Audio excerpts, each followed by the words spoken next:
I'm author Pamela J. Dodd, and I really love science fiction, in print and on the silver screen.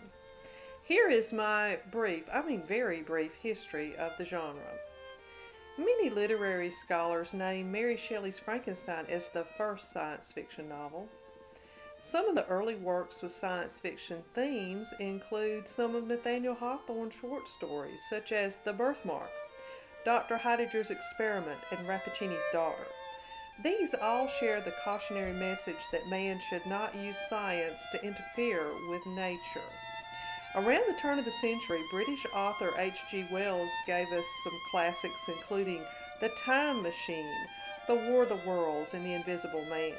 French author Jules Verne contributed Journey to the Center of the Earth, 20,000 Leagues Under the Sea, and many others. Now, Edgar Rice Burroughs produced fantasy and adventure, but his Martian settings helped form the underpinnings of some of the later space operas. During the first half of the 20th century, several new magazines became the most important venue for scientific fiction writers. Amazing stories and astounding science fiction provided the publishing forum for writers such as Isaac Asimov, Robert A. Heinlein, and Arthur C. Clarke. This period is considered by most to be the beginning of the golden age of science fiction. Now, while those writers were producing science-based fiction, the less scientific stories seem to be more apt to become the basis for Hollywood B movies, such as The Blob and The Day the Earth Stood Still. Those things were terrifying audiences during the decade of the 1950s.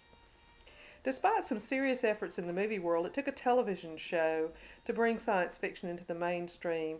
Although it lacked a movie-sized budget, Star Trek made travel through space seem more plausible than ever, and Star Trek creator Gene Roddenberry's futuristic vision entranced an entire generation.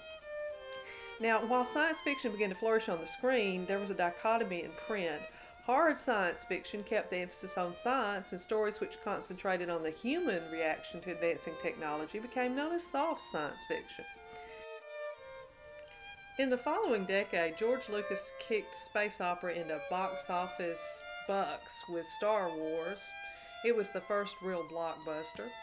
In 2001, A Space Odyssey and the book based on it exemplified the integration of the best of hard and soft science fiction. In the past couple of decades, many of the box office champions have owed much to science fiction. Ironically, print has not done so well, but as a genre, it does continue to be written, and especially the smaller presses are doing a good job with it. My own Trinity on Tylos owes quite a lot to the great writers who created the genre known as science fiction and the script writers who have continued that.